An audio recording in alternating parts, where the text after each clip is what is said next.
Maureen Morris is a literacy consultant from Australia. She's worked with teachers, principals, and district leaders in the United States for about 10 years. When I conducted this research, she was the on-site literacy consultant at the school in which the data was collected. She also worked very closely at that time with the district director of early childhood on the design of professional development for principals and teachers district-wide. So what was your opinion of the E-class assessment at the time that it was mandated in the schools? It's as best you can right, recollect. It's a long way back now, and even though we have remnants of E-class, I think back, and I think mainly it was an opportunity for teachers now to be more structured in their assessment taking. I don't know that it was that structured before.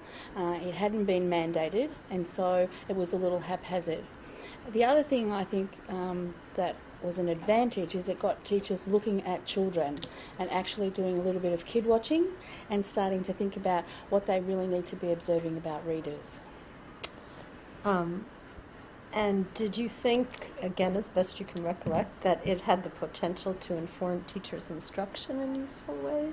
I think it did, but I don't know that that was the actual outcome. I think in those early days, people were just trying to manage it and get to know it and to get to understand the philosophy both behind it and the content that they needed to know to be able to use the assessment piece. So the next step, using the information that they got to actually tailor instruction, came a long time after, not immediately. And it came, for some people, really well, and for other people, it never came together. And what do you think might account for that? I think because once they knew how to put it into action, they did it and they folded it up and then put it away and then came back next time and did it the next time. Now that, feeding what you know from what you've gathered about children and then what you can do in the classroom is really what I thought was part of the intent. So it was getting teachers to look at that and for assessment to drive instruction. It happened somewhat. Somewhat. In the essay, it describes the ways in which the teachers studied there really came to see E-class as being a very limited usefulness. And I guess I wondered if you had any thoughts about what might account for that perception that they had. Right, I think that's because they were mandated to do it at particular times in the year, and they thought of it as that thing that they had to do. It took a long time to do because it was developing information about children, a wider perspective of information about children. And so they weren't, they were always worried about getting back to instruction. They hadn't made the leap between that if they did this, then they actually could tailor their instruction to meet the needs of the kids as they presented themselves.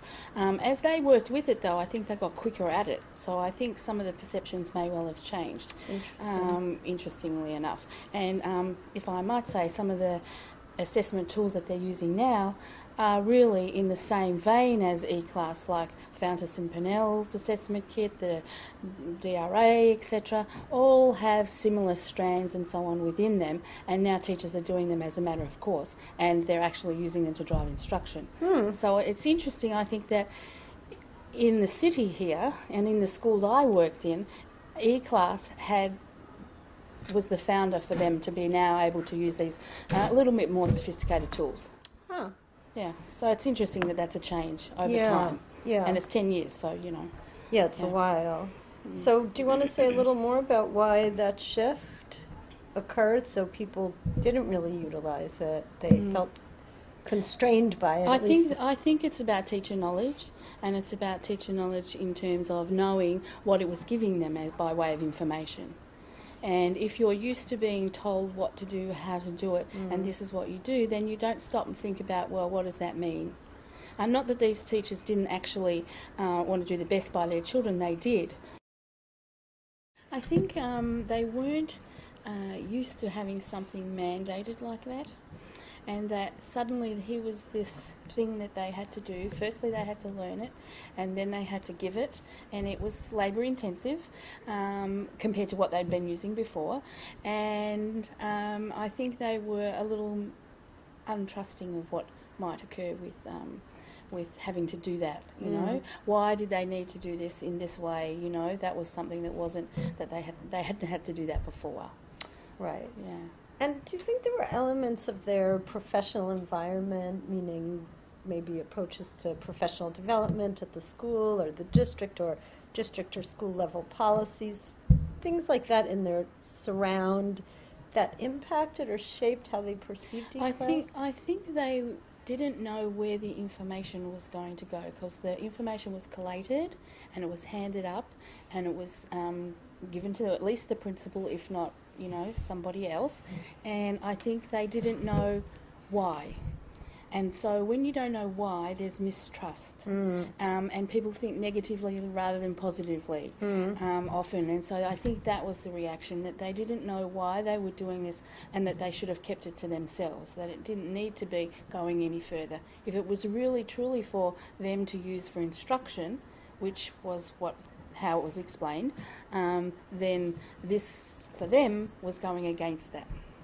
Because that's similar to my findings. It sounds like you agree that kind of sapped away the potential for it to really be. Yes, I don't think they spent a long time considering its usefulness. I think they did it because they were required to, because they didn't trust what was going to happen with the results. Probably some of them were thinking that they were going to be evaluated negatively or compared or whatever because of them. And I don't know how clear the communication about what was done with those results was to them. Interesting, right. It's interesting. Well, speaking of people having concerns about being compared or evaluated, well, now, let's come 10 to years today. later, Exactly. we have all of that happening. Right. And so I guess they were worried about the same things people are worried about now, in terms of, does it give the right picture of what was going on. But that takes away from what E-class was about. E-class was a tool to assess students, Right. and how students were doing in reading. And that's not about comparing schools and so on. It's about looking at children's growth and seeing what you can do to assist them.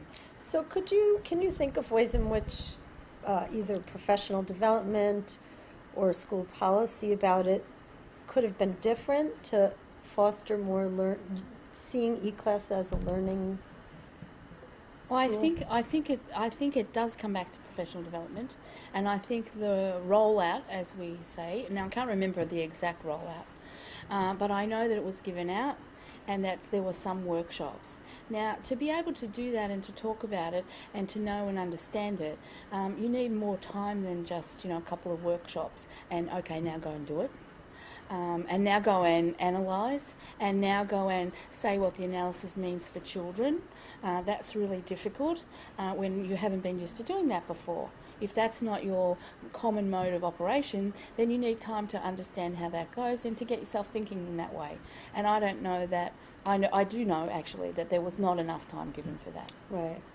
The people that were already readers themselves, in terms of the assessments of those sorts of types, who were already doing the kid watching, already taking MISCU analysis and all of those sorts of things, those people, who were few rather than many, now they took on E-class easily because they understood the background of everything, whereas the bulk of the teachers needed more time to do that. They needed people who could explicitly explain to them what that was about and how that was about, and giving them an opportunity to sit around a table and talk about some of their concerns, and not just say there's no concern, accept the concern and then work their way through it, and maybe show by example. I didn't see anybody getting an opportunity to be shown it very much. As a consultant that worked in schools, other people like me, that's what some of our work was, actually showing them how to do it. So here's a new tool, we go and we learn the tool, we understand why it's made the way it is, but to the teachers, because what I bring to that tool is very different than what they bring to that tool. Right. So you try and scaffold it for them as best you can, but more time is really needed, because I think it was rolled out and then they had to do it, and I don't know how many times now they had to do it per year, but it was pretty immediate. Right. And then it was every year, right, at particular times in the year, and the dates were set, and that was it, and the results had to go in. Right. And they were computerised and sent wherever. I don't know where they were sent. Right. So, and what was done with them. Right. Interesting. So then how would you compare the E-class mandate to policies currently in place in New York City about primary grade literacy and assessment? Well, now it's required. Assessment is required at least 3 times a year, and you have to have an approved way of assessing. And so I think actually some schools are still using it as one of their assessments, which is interesting. Or they're using some of those other ones that I mentioned before as well. And I think it actually, for the teachers that used it, even though they didn't like it at the beginning, when they were then introduced to things, the others, and they saw what was similar about them and started to understand what that was showing them, they actually said, oh, that's what we did with E-class. So that was a bit more comfortable then, because they had prior knowledge, they had prior experience, so they could bring that to the task. And I think that's what they've been doing. So it was mandated for E-class. It's still mandated now that you have some sort of assessment, formalised assessment. In the research that I did, there was a big disparity between the way the teachers perceived the informal assessments that they used voluntarily, even when they were almost identical to parts of E-class. Right. They found them very useful and they used them in very thoughtful ways, whereas the assessment... You'll be surprised to know that now they say, well, we could get that thing out of E-class out and use that instead of this piece of the new assessment kit or whatever it happens to be. Because it's perceived because now. now they know that, now they understand it, or they perceive to understand it, and so they're trying to apply that. Interesting. That's a really interesting development over the 10 years. Right. It really is. Right. Yeah. So it was really a forerunner of everything that's coming next. Right. You know, for the teachers here in this city. And do you think the instruments that kind of have that aura of mandate about them, that have the pressure, that have the deadlines, that have the reporting out, do you think teachers use those less for their day-to-day instruction than other more informal? Not now, I don't think so. You think they really... No, I think now that the climate is now that you really need to use all the information that you can get, and that's what they're trying to do. And what kind of instruction are you seeing stemming from that? More differentiated instruction, rather than all kids necessarily on a similar level. Maybe looking more at what their particular need or strategy might be as well. So a variance in the way that they instruct and how they group and whether they need to work individually with kids and stuff like that. Interesting. Yeah. So I think it helps them to differentiate even more than they did before. Interesting. Anything that comes to your mind to add, either about the past or the present, when it comes to these assessments or the mandates or assessment policy? Well, I guess when we talked way back, it was I had the hat on as a professional development person, and I still wear that hat, and I still am that person. And I really think that any of this sort of assessment tool, and it is a tool, because someone's got to do the interpreting, someone's then got to say, okay, well, what do I do with what I get in terms of information, and how do I then, tailor my instruction around that, still needs a lot of thought, lots of opportunities to talk and compare and see what other people are doing and stuff like that, because I think that's a natural thing to keep growing and learning and developing. So just because someone might know how to use something and they say, oh yeah, I know how to use it, doesn't mean they can't learn more about it, as a tool. And do you think those opportunities are built into? At the moment, no, because of the budget constraints. I don't think people get an opportunity to have professional development much, and I don't think they get opportunities to have time out of classrooms very much, to actually have the professional dialogues that they need to have about children. And, what children are doing, how do you know they're doing that, which assessment told you that, why do you think that, and now what are you going to do about that? Right. It's all of that sort of process which is really key, that's been really squished, I think. And that's, you would say, primarily because of money. Do you think there's an understanding at the higher levels of why such activities are valuable for teachers or important? I think intellectually, yes. Practically, no.